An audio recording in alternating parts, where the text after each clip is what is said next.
My name is Lauren from the Bridgewater Democratic Town Committee, and I'm happy to welcome our State Rep Dennis Gallagher and our State Senator Bill Driscoll.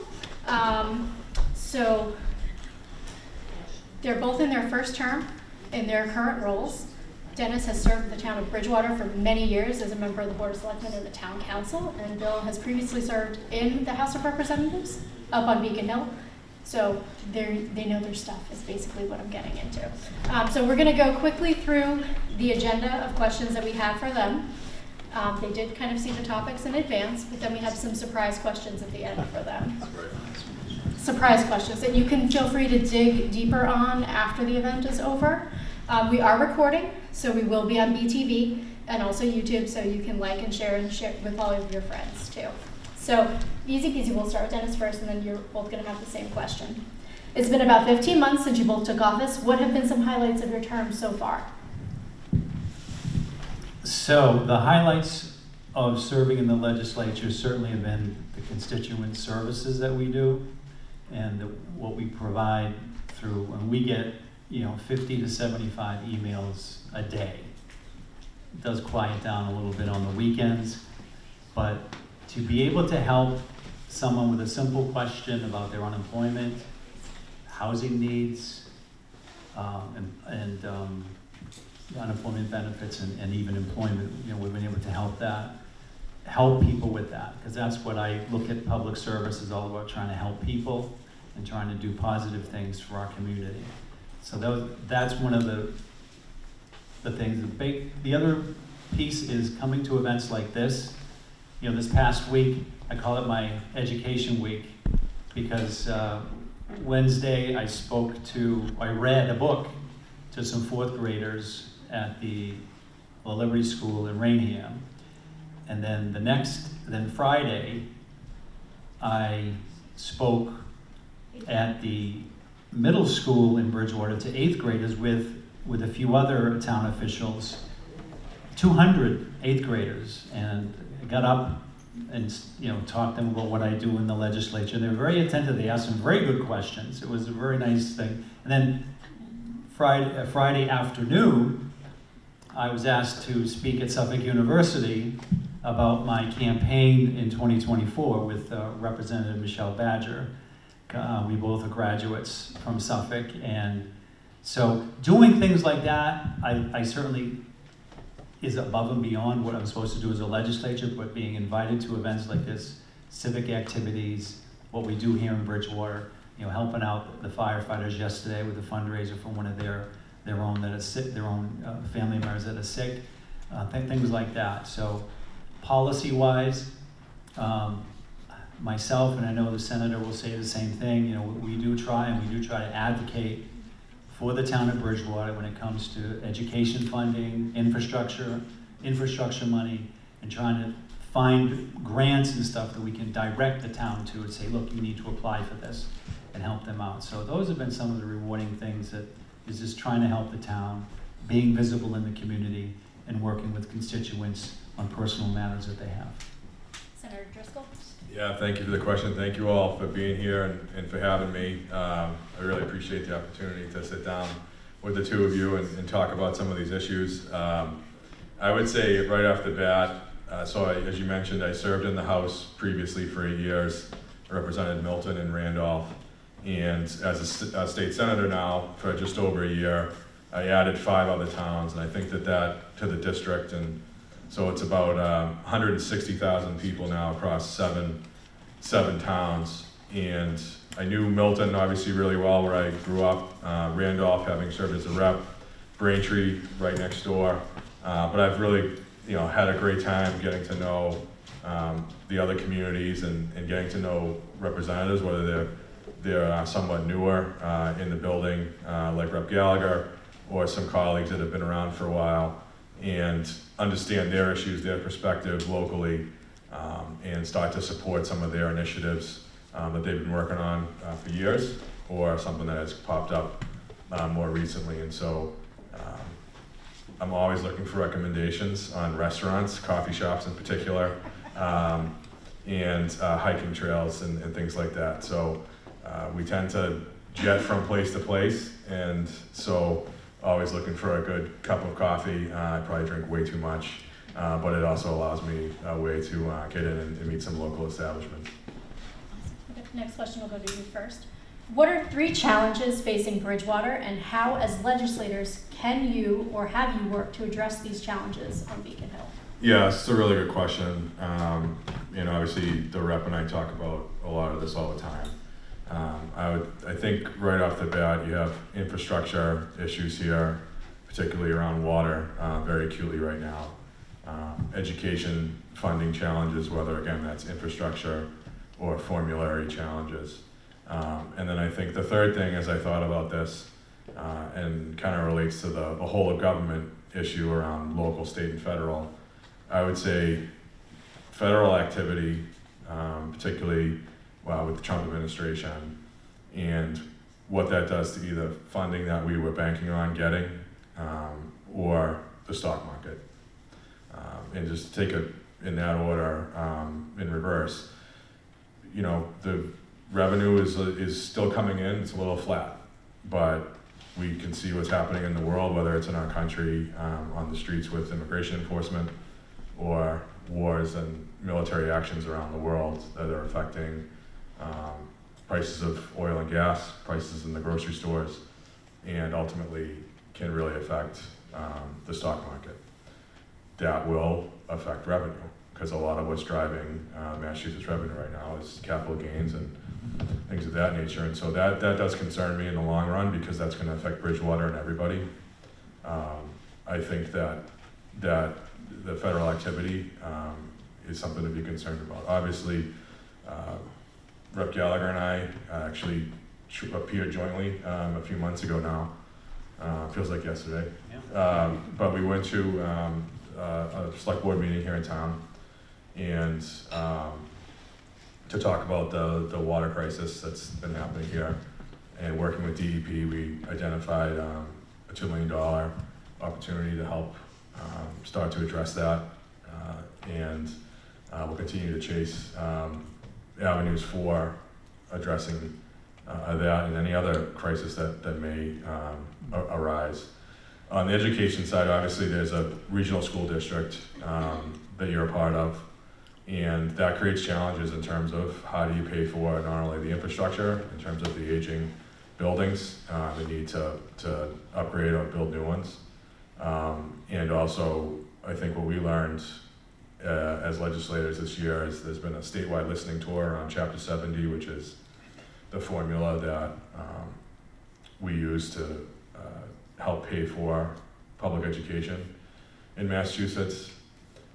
I went to one of them physically, and testified at this listening tour. I think there were 10 or more stops around the state. Listened to another one locally here, and I don't know if there was anyone that spoke positively about the current situation and the current formula. The message was loud and clear to those commissioners on that tour that this is not working. And I speak to that as someone who was a member of the House in 2018 when we passed the Student Opportunity Act, which is seen as a generational investment in public education, but it hasn't kept pace. And so the fixed costs are there, the inflationary costs are there, and the deferred maintenance at buildings like BR has. And so I challenged that group, those commissioners that were doing the tour, to take a big swing.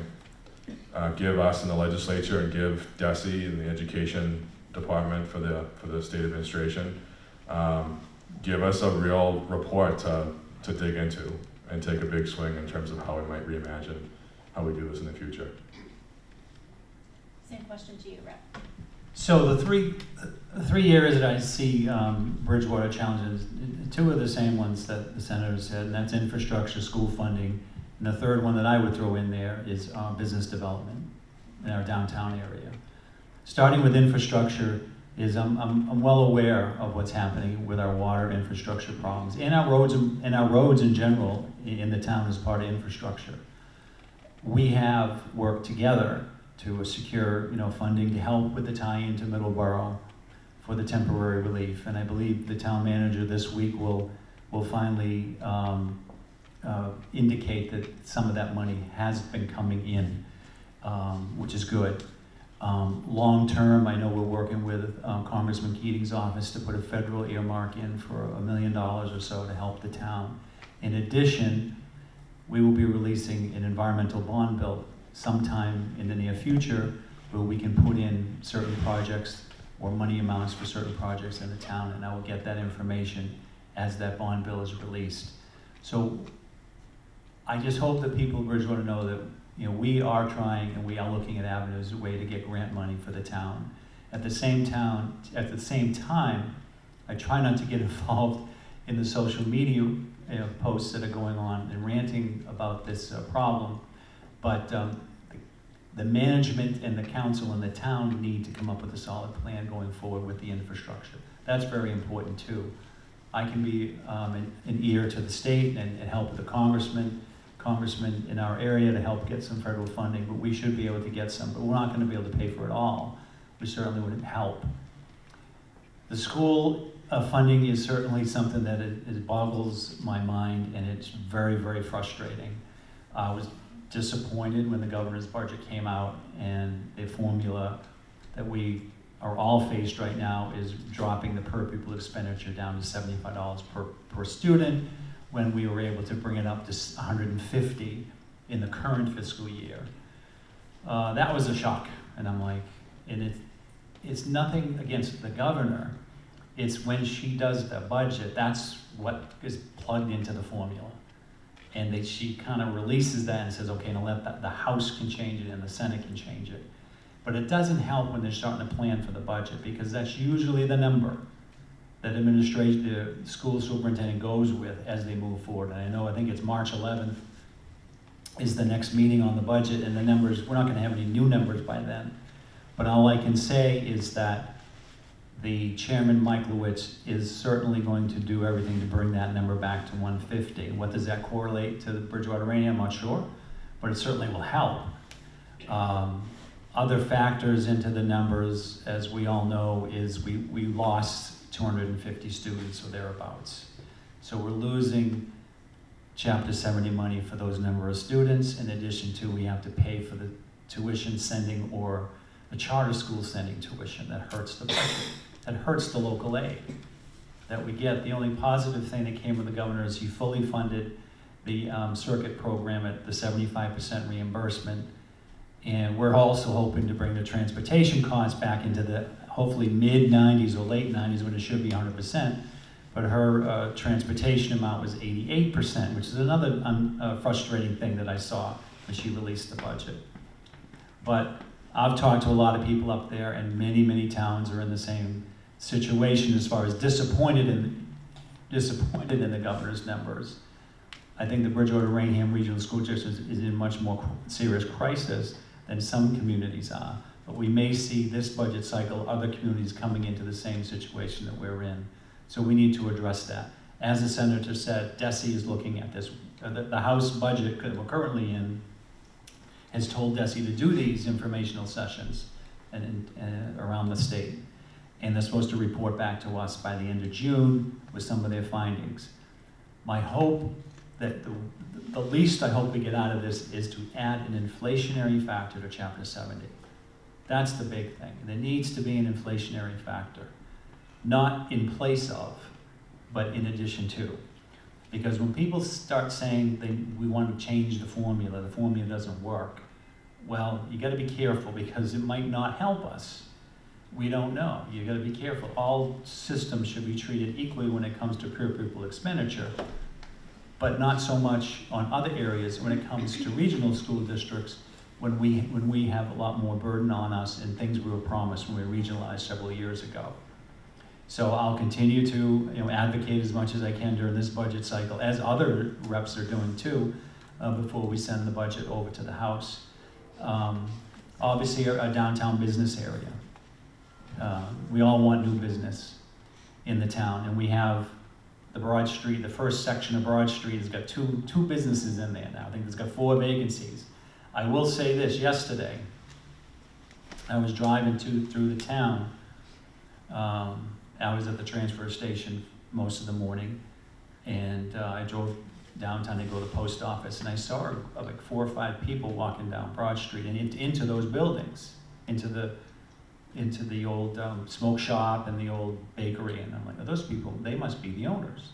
I pulled right over and ran up to them, and I said, are you the owner of this building? And he said, well, yeah, we're the realtor, and with the realtor, there's a realtor, and there was the owner, and there was a prospective renter looking at some. I had 4 people right in front of me, and I talked to them. I said, well, I'm the state representative for this town, and I'm glad to see that you're working on getting more business here. I said, I really would like to talk to you sometime about what your plans are with this, area of our town, because it does need improvement. What we're gonna do, he said he was gonna be doing a lot of upgrades to the building. I said, that's great. So I was because no one really, I got his card, and now I know who he is. Nobody really ever, they don't live here, you're right, they do live in another part of the state, but they were very, it looks like they're gonna be doing some renovations to the buildings, and it looks like that he has at least one interested, potential business to go in there. What it is, I don't know, but. So those are the 3 areas that I think, and what I have done, is particularly with infrastructure, is I filed my suburban infrastructure bill, as I promised during my campaign 2 years ago. It did have a hearing, it didn't move anywhere out for any further consideration this session, but I think that the message has been sent that we are struggling with infrastructure money, and when we have the Fair Share Amendment Act, which is bringing in billions of dollars to the state, the millionaire's tax that was passed a couple years ago. Last budget cycle, most of that went to the MBTA, and education was, not given so much. This year, it's a little bit better, a lot better. It's almost 50-50 with education and transportation. Thank goodness we have that, because our Chapter 70 money would be a lot worse. So I think that the transportation part of it and the school funding is through the Fair Share Amendment, but I'm hoping we can get Chapter 90 monies to increase to help with our roads. And hopefully we can get grants and other bond bills to help with our large infrastructure issues with our water and sewer plants. Thank you. Just want to go to you first, and I know we sort of already touched on this a little bit.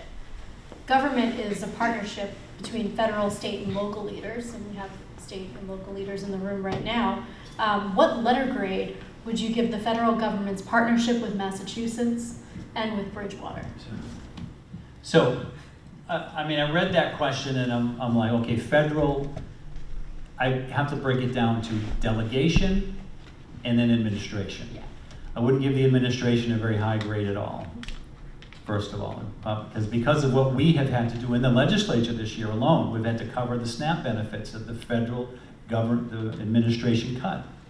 Right around the holidays. People did not get their SNAP benefits. But we were able to pass a bill and we funded that to make sure that those funds were released. So I think we've been made whole since, but we had to appropriate money to make sure that that money went out in hopes that the federal government would release those funds. I believe they have. Second thing we had to do was we had to file a special supplemental appropriation to take care of some of our hospitals and healthcare centers that were ready to shut down because the Medicare reimbursement money was not coming in from the federal government, and we had to save that as well. That's taken a lot of money from our reserves, I don't think we've been made whole on that yet. So with this administration in Washington, they're playing games with federal funds, particularly in states most likely that more or less did not support their administration. That's very frustrating and it's really not right. But our delegation, I'll give them high marks because they're in there fighting and standing up to this administration the best that they can to try to make sure that those things are corrected. And I think that we do have a good delegation up there right now that is fighting for us when it comes to federal monies that aren't coming to the state. And we really do need to worry about it going forward, particularly if they're gonna cut monies for education, monies for seniors, monies for veterans, as well as something that we're worried about. Because this economy is very scary right now. You've seen gas go up a huge amount. It's the largest increase in gas in several years, like 60 cents in one week. And I don't know what it's gonna do this week. So the federal government, administration-wise, and I give them a F, I fail them. They're failing, I think they're failing us. But I think our delegation needs a high mark because I think they're helping us the best they can.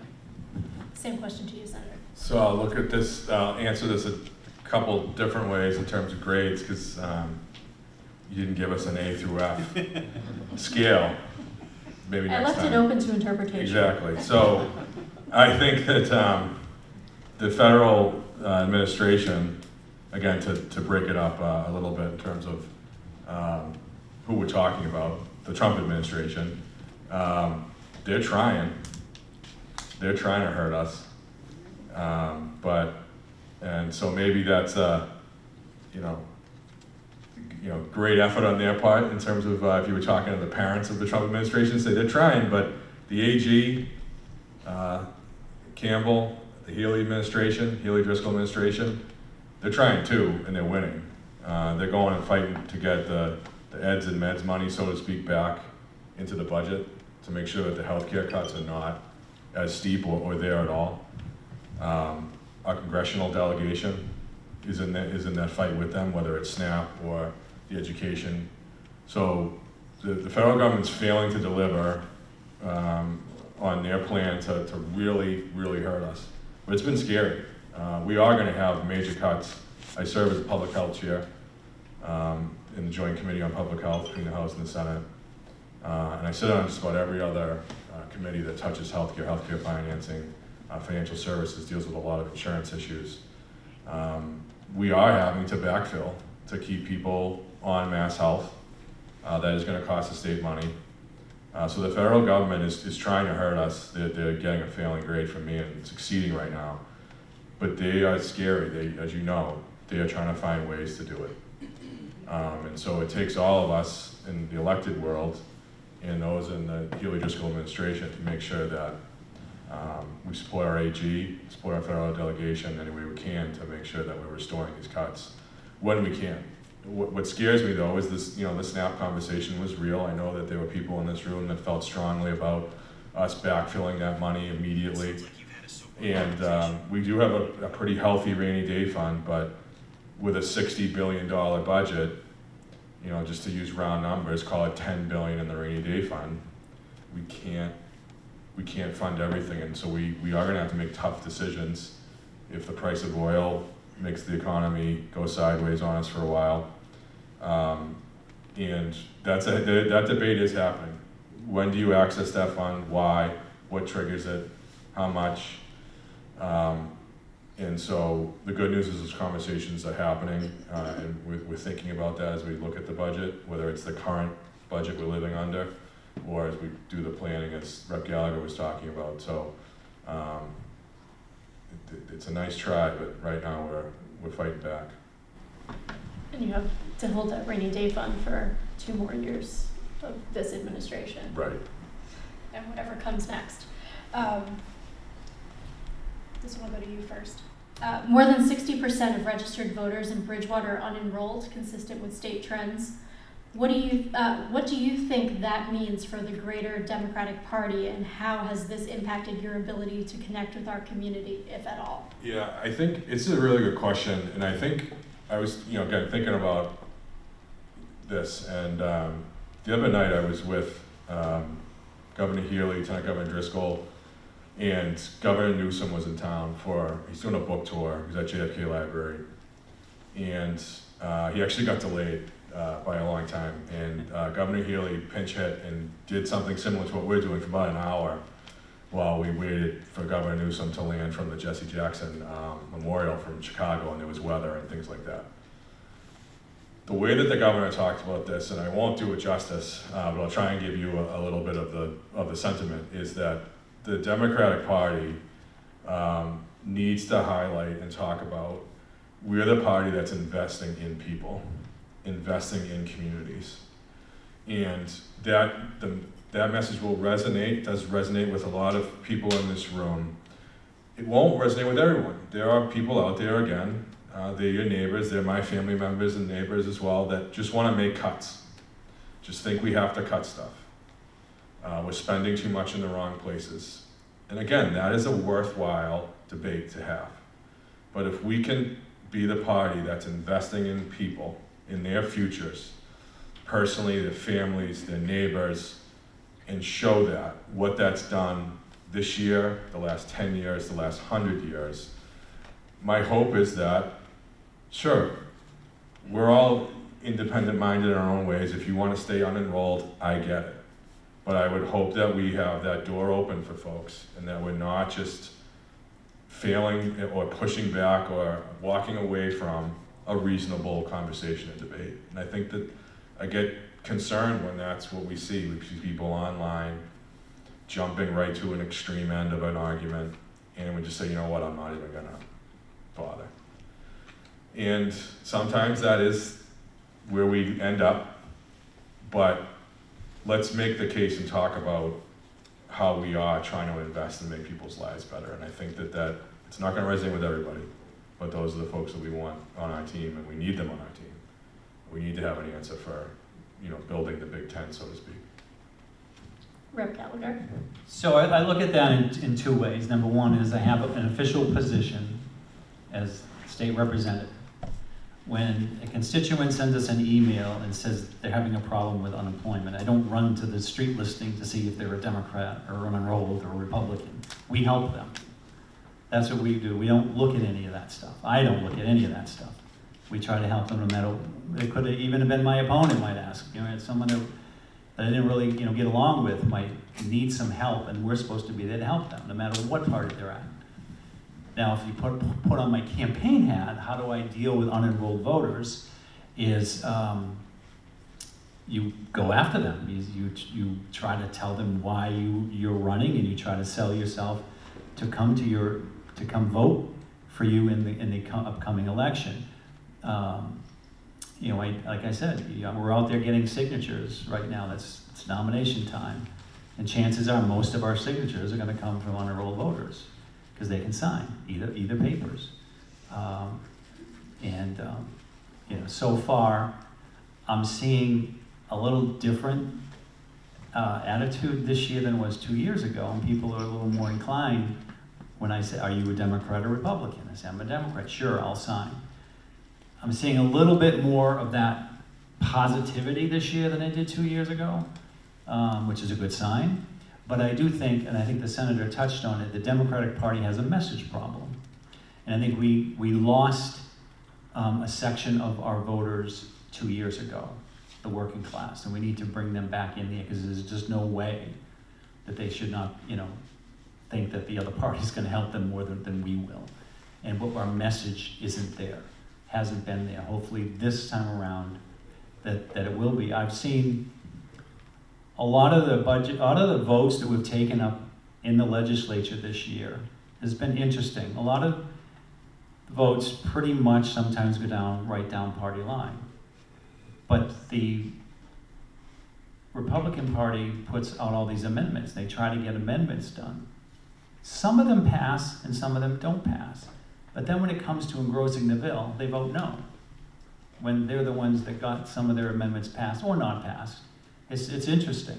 So why that strategy has worked for them, I don't know how. And that strategy does not work for them, but the bottom line is when it comes to the Bright Act, which we just passed recently, that was pretty much a unanimous vote. There were some dissenters on that. The next one we're going to take up, I believe, is the Protect Act, which is going to be an interesting debate on the floor because it's addressing ICE and how we should handle them in this state. That'll be a good debate for us to have. But I do think that the unenrolled voters are voters, and in a campaign-wise, you got to go after them. And that's been my strategy. You hope you have your solid core of your party and go after the unenrolleds. And there is data to try to see, where do they vote? There is some, way to look and say, okay, they're unenrolled, but do they grab more Democratic ballots or Republican ballots? And you look for trends like that with their voting habits. I get it why they want to be independent because they want to be able to choose either party.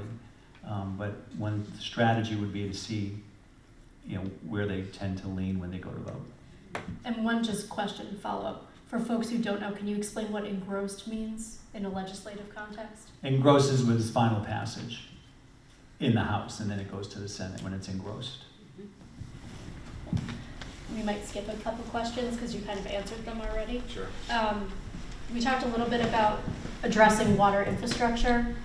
So short-term versus long-term, how are you helping to resolve this issue? I know we talked about grants. What other tools can we give a community like Bridgewater to address short-term and long-term water infrastructure? I don't know whose turn it is. It's yours. My turn. So, short-term is, as the Senator and I work with DEP to identify a $2 million earmark that is in reserves for the town of Bridgewater specifically because we were declared under a water supply emergency. That money was set aside. Now again, that's federal money that was sitting in, it's up in the state. It wasn't state money, it was federal money that's reserved for specific issues like this. So, trying to decipher some of the things that are happening in the town with the timing of all this, I believe in sometime in April that we will either have to renegotiate with Middleborough if we're not ready, but the cost of tying into Middleborough and having that line brought in, I believe the bills that we're paying Middleborough will come out of that $2 million that we're getting. And I believe they've been submitting those. I believe the town manager will address that Tuesday night, that they've been approved for some of that, either all of it or a good chunk of that reimbursement. What happens after April, when the time contract is up, I'm not sure. The purpose of doing this was to allow them to clean the wells and then bring the water level back up, and I believe that's happening.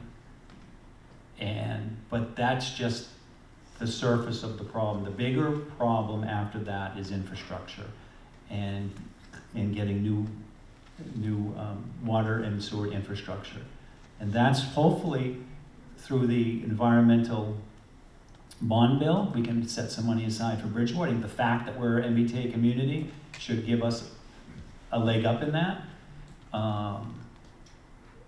With Congressman Keating in Washington getting us additional federal monies. I believe we will be able to, and we certainly will be trying to help the town with additional funding for that. The town needs to have a plan, but I believe there'll be some federal money, not 100% of it, but we should be able to help out a little bit more at the same time. Thank you. Yeah, I think the medium and long-term answer for us is to continue to look for opportunities that we know are out there, like the program through DEP that we've identified. And then the things as they come along and asking the questions. I know that Rep. Gallagher is good at this. It's like, oh, how do you qualify for this? And what's the way in? And who qualifies and who doesn't? And what's painful for me is somebody that paid attention 5 years ago during the pandemic, the CARES Act and the ARPA Act era.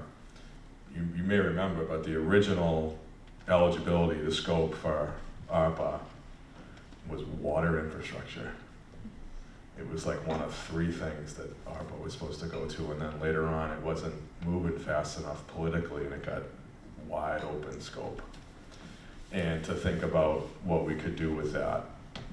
So I think we have to resist sometimes when it's just like the political expediency is like get it out the door and think about the long-term aspects of this. And I think for the long term, we need to get serious. So this relates to kind of environmentalist view of the world, and also around climate change and what we're seeing, which is we need to get serious about sustainability projects in our buildings. Like here, we're right basically on the campus of BSU, which is a huge, driver of water needs. How do we recapture rainwater? How do we use less water from the pipes? And building this into our programming as we are doing the deferred maintenance, whether it's through the Bright Act on educational institutions or other public buildings. You know, I go on these tours where we tour, you know, like a pharmaceutical company in Massachusetts, 'cause it's a major industry here, or a tech. You know, I might be traveling. A couple of years ago, I traveled out to Long Beach for a conference, and we did some site visits. And you go into these buildings, and again, some of you probably know like exactly what this means. But oh, we have a LEED certified green building, and we have the plaque on the wall, and it's like we feel good about it. And they're showing you like, here's how we recapture the rainwater, and we've been able to conserve water and resources and energy. We need to do that in such a way that it's in every project. But again, what we're learning now, which is kind of, I think, leading to a future question around stuff we're hearing about, is we also have to make sure that we don't put it on the backs of working people to pay for it at the end of the day in a cute way. And how do we bond for it? How do we spread it out? But it's really, really important. We need to get serious about conservation because we're going to see years that are droughts with climate change and the effects of climate change, and years that we're going to have 10 inches of rainfall in 3 hours and have a flood. It's going to be an up and a down. And thankfully, knock on wood, we haven't had the droughts like they've had out west, but that could happen this summer. You know, we're in a campaign year, and one of the things I attribute to my success in 2016 for rep was, you know how many times I got rained out knocking doors? It was a drought. Great for campaigning, bad for everything else. And we've got a nice wet winter this year, so I'm glad to see that for the reservoirs.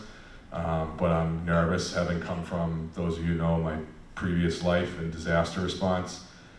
You know, we're going to have that 10-inch rainfall that Providence got in 2010 in 2 days, and we're going to have floods that we're going to have to deal with. So, because your catch basins don't properly yes, handle that. infrastructure. Yeah. School districts across the Commonwealth are facing tough budget seasons. How are you working with district leaders at BR to limit the impacts of funding shortfalls, and how can the state ensure districts like ours here can still deliver quality education opportunities for our residents? Senator. Yeah, I think we talked a little bit about this at the top in terms of the major issues that we're hearing about. The educational challenges, particularly around funding, I'd say is definitely the first or second issue that we hear most about right now from constituents, at least in my office these days. And the rep talked about the House doing the budget now, and the Senate will go after the House. We typically will raise per pupil spending. We will try and find ways to raise other accounts that the governor files in that initial budget. And so that's really the key. One of the things that the rep mentioned, the inflationary possibility going forward in terms of tying certain indexing, as it's referred to, certain formulas and funds. And again, there's a really healthy debate about how we could do that or how we can't do that. But there is going to need to be an answer. I think that this is, again, a debate that continues on today around the Prop 2.5 and the need to run overrides everywhere. It worked for a while, so to speak, as a policy in Mass. It doesn't seem to be working right now for several reasons, one of which maybe the number's too low, or maybe it's just a poor way to have things funded and have to go to voters and ask for this type of authorization. So there does need to be a reimagining there of how we do this. And I will say, again, it's unpopular, but again, be fully transparent and try and have the honest conversations. I don't know what the right word is, infusion, bailout, but we have to answer for inflation having been at a certain number, again, just use round numbers, say 7% year over year, but you can only raise your budget by 2.5. And so we're leaving behind schools, you know, even if you pass that override, you only get that amount of money and you bake it in once, and you're still behind, because for the last 10 years, you've been getting 2.5 increase, but your cost has gone up 7%, 10%. So we need to, if we can't do the indexing that the rep talked about, I think we need to seriously look at how do we do an infusion to get us whole to a date. I don't know what that date is, and it's gonna be more impactful in some districts versus others, but that's where I think, I know having now been in the building for almost 10 years, colleagues that may not be finance wizards, and I'm certainly not one, but they can understand like, okay, we're gonna infuse this much money and this gets us to here. And I think we need to be looking at some of these costs like that. So frustrating is what I say. It is frustrating to see when the superintendent is asked to put together a budget. You know, he's looking out for the entire district and what he really needs to run the school system. And some people call it a wish list budget, but those are the true needs. And I've been through many of those presentations over the years, and it's a starting point. I get it, but it is up to the legislature and it's up to the communities to fund what they're requesting. And usually we can't meet that number. And it does get frustrating when we see the effects that it will have when they can't meet those needs. What I have done is support what DESE is doing and following the chairman of the education to try to hear, well, what are you going to be your recommendations? And I think it will come out down to inflationary factor will probably try to be added in there. This budget cycle, I hope we bring that per pupil expenditure back up to $150 per student and bring the transportation number back up to 80 or at least 95, 98%, when it should be 100 from 88. So those are the immediate things that I think we have to hope that when we get into the House, when we start debating it, that those things will come out. Long term, I do think that the Bridgewater Rainham regional school system hopefully someday will kind of get rid of some of these extra fees that they have to. The families are paying $800 or $900 most likely per student or per kid to do sports, and that's just not right. It isn't right. I just would hate to see a kid that's talented not be able to play baseball because they didn't have the money to do that, when they really should be able to participate. And hopefully there are other ways that they're supplementing that, so a kid that wants to play, that can't afford it, gets some help. Those are the little things that people don't see, we don't see the effects that that's having. We have great sports programs, I think, in our district. But when I know I spoke to the elementary school in Rainham the other day, I believe there were 35 students in the class. And I walked in there, and there were a lot of kids, and they were great. They all had their little snack in front of them, and they had their name, because I kept calling people's names, and like, how do you know our names? Because it's in the front of their desk. But you know, I looked at that and said, that's a lot. But they did have the teacher, and there was an aide in the class. Whether you know that happens in all the classrooms, I'm not sure, but that was a lot of students, and these were fourth graders, which are probably what, 9 years old, probably 9 to 10-year-olds. So they were well behaved. I mean, but I can see firsthand how that classroom size should be at least in the high 20s anyway. It shouldn't be that high. We need to address that. So as long as I have the ability and can try to help, I will continue to do that. And it was very frustrating going to that first budget presentation when all I could say is the governor budget was $75 per student and dropped the aid down to dropped the transportation money down to 88%. I didn't feel, I'm like, I have no good news tonight, but hopefully with the House now, will we be able to make up their deficit? We probably won't. What the towns choose to do going forward, we will see. But I do think there'll be additional funds coming in. Thank goodness, I already said this again. I've said this before, I'll say it again. The Fair Share Amendment is saving us tremendously. The millionaire's tax that we're getting that's going towards education and transportation is saving us. The Student Opportunity Act is saving us. Without those two programs, we would be in a lot deeper trouble. And this, I think, was the last fiscal year for the Student Opportunity Act. But it's supposed to bring us up to par, but there's still a long way to go. If I could just jump in, just because I think it's, having only been now in the Senate representing Bridgewater for a year, I think it might maybe be valuable to talk about my approach so far, in the legislature, and answer your question a little bit more than I did previously, which is that my approach is to work with Rep. Gallagher, my colleagues in the other towns that I represent.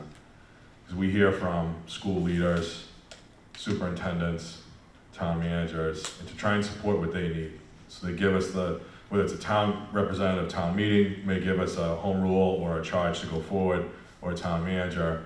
And, it's our job to go up there and have those conversations and try and chase a grant opportunity or additional changes to the budget. And I think one place where I can at least give an example of, again, if it comes up here in Bridgewater or Bridgewater Random School District, Randolph was one of the towns I still represent in the Senate and as a House member. And the first thing, when I started as a House member back in 2017, they sat down with the chair of the school committee and they said, we were almost taken over 10 years ago into receivership.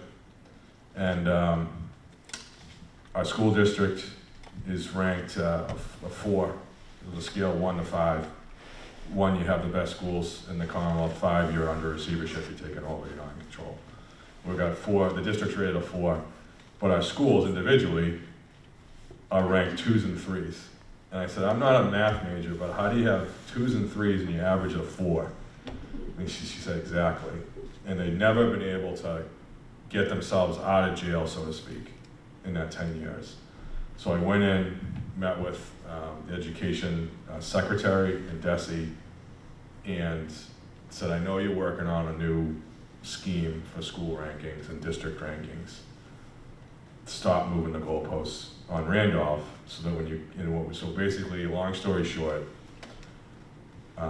when they switched into a period of time where they were going to level set all the school districts around the Commonwealth, that right before they went into the new system, they moved Randolph into the pool with the 1s, 2s, and 3s. And because again, you can still go backwards and get ranked a 4 or 5, so to speak, but you gotta stop moving the goalposts. And so that would have never happened had I not talked to the school superintendent, the town manager, the reps that had been there previously, and gotten the history and then pushed forward. And that, again, that relates to funding, and it relates to people leaving or entering the school district in the enrollment numbers, because you're buying a house or you're trying to figure out where you're going to send your kids to public or private school. You're looking at those numbers, but again, this speaks to the approach that we take up on Beacon Hill. Thank you. So we'll start with you on this one. What are your thoughts on the MBTA Communities Act, and do you think Bridgewater, which is now compliant, should have special considerations because it hosts Bridgewater State University?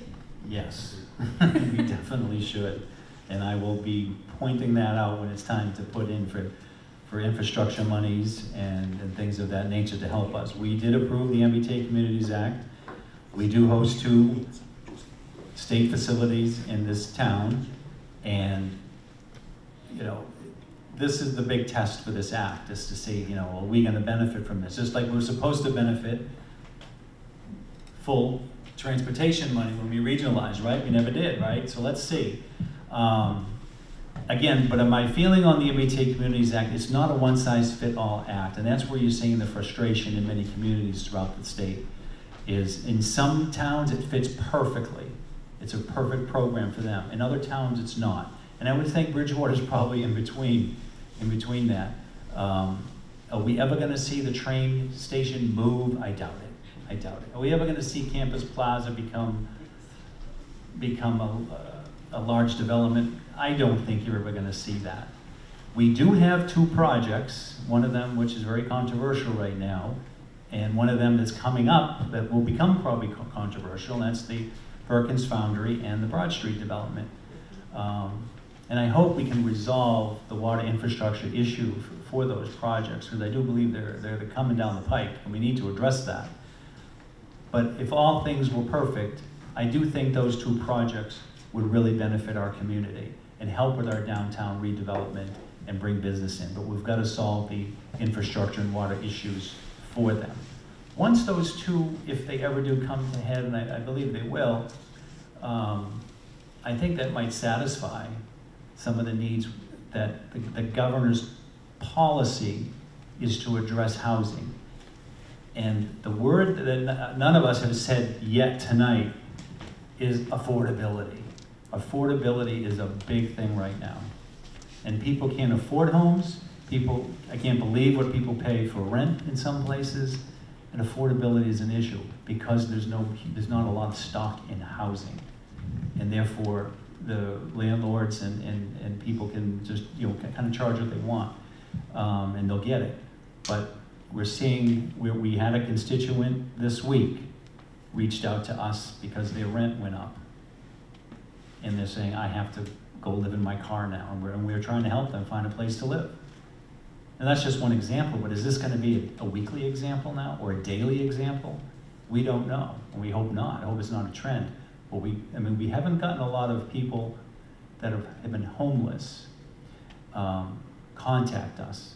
But we did get one this week, and there was another issue out on 24 this week where there were two people who were living in their cars on the rest stops.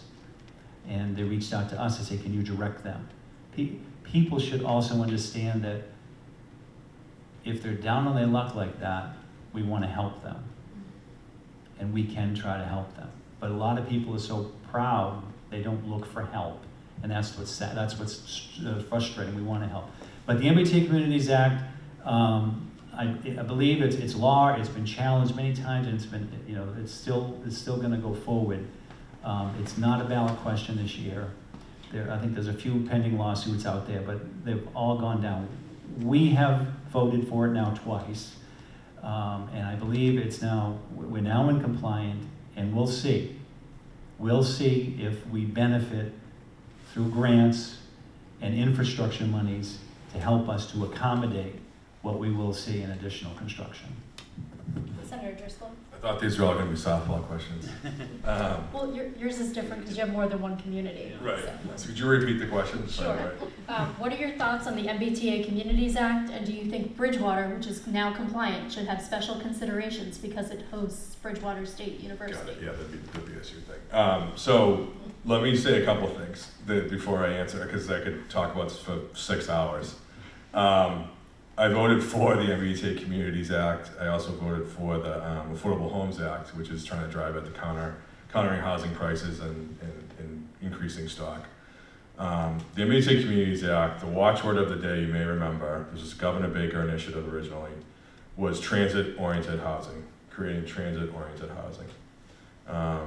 I voted for it. I looked at this. It was part of an omnibus bill. I could take an easy way out and say, there were 500 things in that bill, and I voted for all 500 and didn't have a chance to, piece out each thing. No, I think that the statute is solid. The implementation I have issues with, and I'm happy to get into that with people offline because we don't have 6 hours. But transit-oriented housing, the way the statute reads is zone of a reasonable size in a community that has a ferry terminal, a bus terminal, commuter rail, or subway.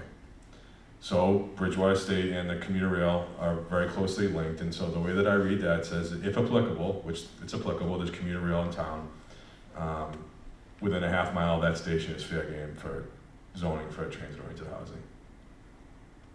If you don't do that, you forego funding for 4 programs, and that's the mandate. What's occurred, and I think what you've seen controversy certainly, and again, have to stand up for my hometown a little bit of Milton. We didn't sue the state sued us. The local voters were asked to approve a local zoning plan. They rejected the first one. They accepted the third one. We're now in compliance. It's not always portrayed that way in the press. It took us about a little over a year to get there. And we're there now. But what's happening with implementation is now only half of the zoned area has to be within that half mile if you have a station. The rest can be everywhere else. And then, of course, we've all seen this. This gets into the, I want to build more housing, but not next to me or next to my neighborhood. And so the implementation, I think, has really unfortunately fallen short and created some controversy that we could have avoided in the implementation phase.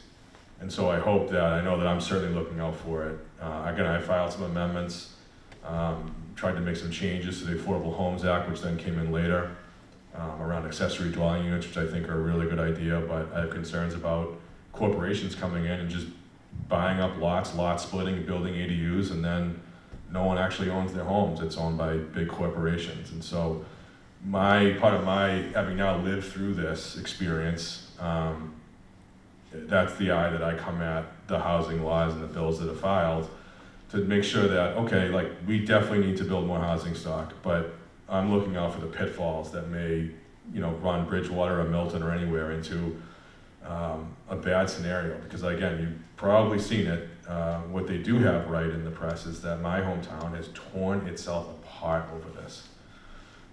And we did get there. We are in compliance now and back on the right side of things.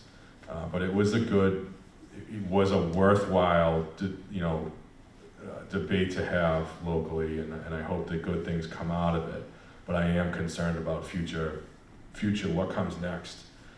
Because frankly, the ADU policy, we need to build ADUs, but you can have a corporation come in and just start going wild. And it's happened other places. I had a place in Minneapolis for a previous job that I had years ago, and we stayed friends with our landlord. We rented a second floor of a 3-family for 2 years there. And gone back on vacation. Minneapolis is great. We've actually gone there on vacation a couple times, and the neighborhood's completely different. It's as nice as any place in Massachusetts. People have basically blown up the garages, the detached garages. They built a $1 million ADU. They live in that, and they rent the front property. And it's going to be tough. It's going to be a long time before this kind of like community place making sense again that was once there. So this one will go to you first, Senator. Voters overwhelmingly supported granting the state auditor access to audit the legislature in 2024. Since then, the auditor's ability to conduct an audit of the legislature has been subject to legal review and is working its way through the court system. What are your thoughts on this situation? How have you worked to promote transparency within your respective chambers and in your own office for residents? Yeah, so I guess the last part first. So when I was a member of the House, right before that campaign year occurred, and when the ballot question was successful and over 70% of the voters voting for that ballot question to do the audit, the House knew that we had to recognize and acknowledge that very high number of 70+%. And so we actually changed the internal rules of the House at the time. I think this is still the case, but it may not be. We're acknowledging right away, coming back within, I think, a month, to change the internal rules to say that the business office, which does the audits already, so both branches of the legislature, House and Senate, have a financial audit done by a reputable independent firm every year. You can go online and be happy if you reach out. If you don't have the links, can't find the links, we're happy to get them for you. It would give the auditor a hand in and a say in that process. So helping select with the House Business Office the firm that would do the audit, the annual audit. And if the auditor doesn't respond, I think within 30 days or 45 days or some time, the business officers would just go forward with the process, and like they always do year to year. So I did vote for that. I think that's a good way to initially approach it while this still being worked out. I would encourage everyone to go onto Attorney General Campbell's social media presence. If you have Facebook, I think it's probably public. Even if you don't have Facebook, you can probably watch the video. But she uploaded a video about 3 days ago, because she's getting the same question: what's going on with the audit? She addresses it head on, and this is actually where it lies right now. So the AG, and you don't have to take my word for it, go watch the video, basically lays out that there are open questions that the AG's office has posed to the auditor about the scope of what the auditor wants to go into. And until those questions are answered, given to the AG's office can't proceed with the court proceeding, because the AG basically explains, we're going to get this question when we go to court. If we don't have a reasonable answer for the judge, they're going to throw this whole thing out. And so That's where it stands now, is with between the AG and the auditor in terms of next steps. And again, I think it's worth stating that the audits happen every year in both the House and Senate in terms of financial audits. We have websites like Glassdoor websites where you can go on and find out what we all make or what employees make in the state. There are transparency things that we've strengthened, and so we can always do better, but that's exactly where it stands right now. Rep. Gallagher. So the the audit itself is, I supported the question on the ballot. I voted yes. I'm not stopping an audit. I've got nothing to hide. I've been there 15 months. Evaluate all you want. The House's position, a leadership position on this, is that, as the senator touched on, is that we have asked her to come to the table and let's talk about getting an outside firm to come in and do what you want to get done, an independent firm to come in. And she has not come to the table yet. Because we want a professional audit, not a political audit. And I think that the rhetoric that we're stopping an audit, the rhetoric that's out there, it's become political. And we want a professional firm to come in under the auditor's authority and oversight with the auditor. That's what we have asked her to do, and she has not come to the table to even discuss that. So we want a professional audit, we want a political audit. And it's not so much about finances, because we do get audited every year. And those reports, as the senator said, are on the state website. You can look up how much my salary was as a legislature in 2025. We could look up how much, if you're retired from the state in this room, your salary, what you got paid for a pension, is out there. Even my legislative aide's salary is out there. It's public information. So, one thing that I think the auditor wants to also do is look at procedural things, at the way the House conducts themselves. How does the Speaker decide who's going to get what position, chairmanship, or the stipends and offices and non-disclosure agreements that are settled with employees, which can get personal. Those are some of the other areas that she wants to look at as well. So we've asked her to come to the table. We want a professional to come in and do it, and we don't want it to become political. So until that happens, we'll see where it goes with the Attorney General and what they do. But I believe there's another question on the ballot this year relative to transparency and open meeting law and things like that, public records and things like that. I'll support that question too. Our emails are public information. When I get an email from a town, or the town of Bridgewater or the town of Rainham, it says right in there that this is subject to the open meeting law, subject to public records request. I know that if I'm going to respond to it. So I expect that. I'm used to it being, in my prior life when I was working for the retirement system as director of the Braintree retirement system. We were audited every 3 years. They come in and look at. We're dealing with millions and millions of dollars in people's pension funds. And they come in and audit monthly. We have to send all our financials to PERAC, the Public Administration Commission. They review them monthly to make sure our expenditures and our incomes and everything matches. I'm used to it. I don't think you can hide things these days, but I don't know what she's really looking for. But I'm not stopping one. I support it, and I'll support the question on the ballot this year. Thank you both. So we're going to switch gears slightly because that was a little heavy. Sorry to go out on all these hard softball questions, you're tough. Yeah. So these are get to know you kind of questions. They're pretty short, and these are surprise questions. You haven't seen them yet. Senator, you'll go first, and you're going to have the same question. Someone. I get to think of it. Yeah, you get a second, and then we'll switch. Yeah. Hot coffee or iced? Oh, iced. Dennis. Definitely hot. Favorite sport? Baseball. Yeah, baseball right now. Fluff or Nutter sandwiches, thumbs up or thumbs down? Like currently, or just like in general? In general. In general, I'm okay with it. Yeah. It's not my go-to sandwich, but I'd eat it if it was in I front of didn't me. I didn't have one till I was 33 years old. I'm not from Massachusetts. That was a personal, you're throwing in, that's Yeah. a privilege question. Yeah.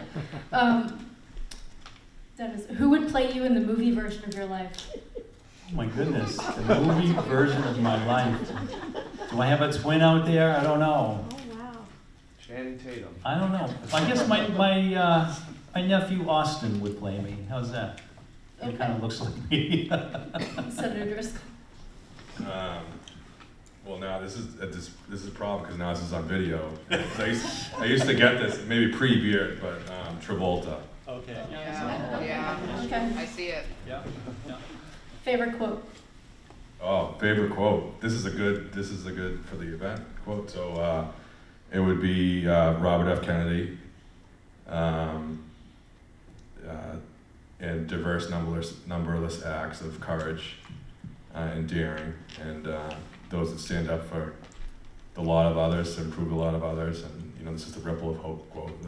Each time you do this and stand up for others, you send forth a ripple of hope that can sweep down the mighty as well as the oppression and resistance. And I know I'm not getting it totally right, but that's something that I've lived by for a long time. I've said this before. Never make someone a priority when all you are is an option to them. You didn't tell us the title of the book you read this week, but what was the last book you read? True Compass by Ted Kennedy. The last book I read, now I'm going blank on this because I used to read so many books. Kat, can you help me with the last book I read? Oh, I know what it was. It was Raven Rock. Okay. Continuity of Government. Page Turner. Page Turner, yeah. Go to breakfast. The go-to breakfast? Well, in life, it would be, like if we didn't have consequences for what we ate, it would be like bread pudding with challah bread. It's very delicious if you've never tried it before. But right now, I'm on a crazy diet, and I do a lot of coffee and eggs, and it's just pretty not exciting. So usually every morning I have some sort of bread. It's either like a banana nut bread or cranberry nut bread or muffin and a hard-boiled egg. But I like my Cheerios. I like my Cheerios on the weekends.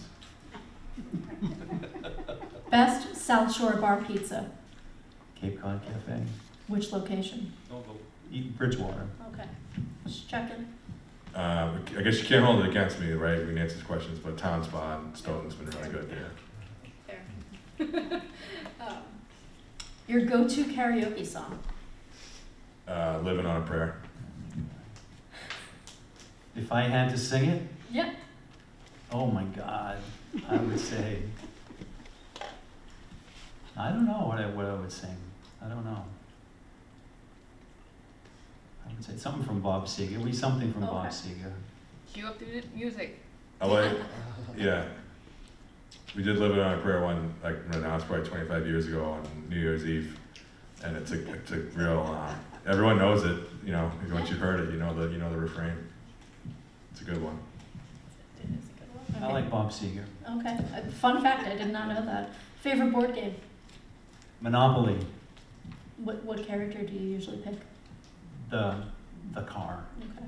We're playing a lot of Blockus right now in our Oh, house, fun times. but we also like Risk. Strange or unusual talent? I think that's what it is. Yeah, that's something. Yeah. I'm trying to think. Yeah. That's a tough question. I'm trying to think what my strange or unusual talent would be. Should I give you random examples? Yeah, give me something. Perfectly poached eggs, or Oh, I see. I can make incredible paper Greek airplanes. dressing. The what? Paper airplanes. Paper airplanes? Yeah, I guess. Not origami, but paper airplanes I'm really good at. Okay. The talent, I'm just neat. How's that? I'm organized. Okay. Very organized and neat. The That's not really hidden though. Yeah, it's Like not. we know It's not. that. You know Yeah, that? it's a hidden talent. We need a hidden talent. Lasagna. That's Yeah. not We hidden know either. that Everybody too. knows I make a good lasagna. Everybody knows Only that. certain people get it though. That's wrong. Yeah. It's out there. He's the lasagna king of Plymouth County. Huh? You're the lasagna king of Plymouth County. Plymouth County, yes. That's good. it. That's That's it? all. Okay. Well, thank you both for joining Oh, us that's the tonight. end? Yeah, that's the end. Thank you so much for coming. I do want to highlight our volunteers who stepped up to bring refreshments, and also Mark Lindy for recording tonight for BTV, and for David Wilson and Company for doing sound for us, and for everyone for coming out on a Sunday evening. We really appreciate it. If you have ideas for guests or questions, please email us at bridgewaterdens@gmail.com. Thanks so much. Have a great night. Thank you.